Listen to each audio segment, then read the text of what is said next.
Highways ఈరోజు జయలలితకు సంబంధించి దగ్గర 4,000 కోట్ల ఆస్తిని ప్రభుత్వాన్ని హ్యాండ్ ఓవర్ చేయమని కర్ణాటక కోర్టు చెప్పారు.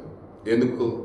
ఆమె మీద ఉన్నటువంటి కేసు ఎక్కడుంది? అది తమిళనాడులో ఉన్నటువంటి కేసుని మన కర్ణాటక మార్చారు. విచారణ జరుగుతున్న మూమెంట్లో ఆమెకు శిక్ష కూడా పడింది. ఇప్పుడు లేటెస్ట్గా ఏంటి, మనం ఏం మాట్లాడుకోవాలి? ఆమె ఆస్తి ప్రజెంట్ లెక్కల ప్రకారం 913 కోట్లు. బట్ ఓపెన్ మార్కెట్లో ఆమె ఆస్తి విలువ దగ్గర 4,000 కోట్లు. ఆమె ఏమేం చేసిందండి?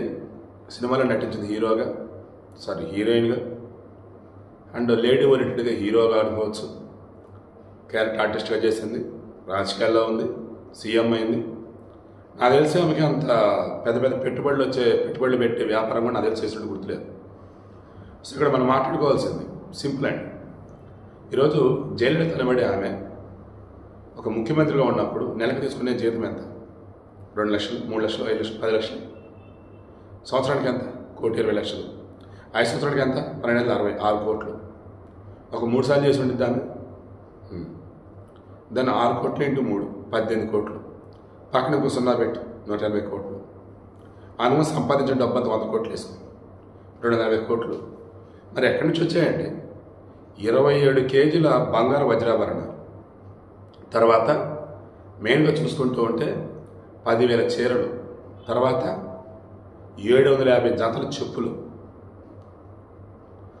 గంటలో లేదు అసలు లెక్క ఎంత తీస్తా పోతాడు. ఇవి కాక మళ్ళీ వాచ్లు అవి ఇవి బోర్డని. సో ఇప్పుడు మనం కావాల్సింది ఏంటండి? సింపుల్ అండి.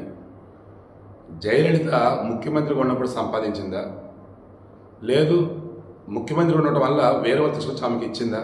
ఈ లెక్కలు బయటకు తీస్తే జగన్మోహన్ రెడ్డి అయినా, చంద్రబాబు అయినా, చనిపోయిన వైఎస్ఆర్ అయినా, ఇలా ఇంకా ఎవరైనా సరే మొత్తాన్ని కూడా బయటకు తీయాలి. వాళ్ళందరూ లెక్క వాళ్ళు బయట వ్యాపారం చేసి సంపాదించింది కానీ, లేదు బయట నుంచి వాళ్ళు కానుక రూపంలో వచ్చింది కానీ, లేదు ప్రభుత్వం నుంచి వారికి జీతం రూపంలో వచ్చింది కానీ, మొత్తం లెక్కలు తీయాలి.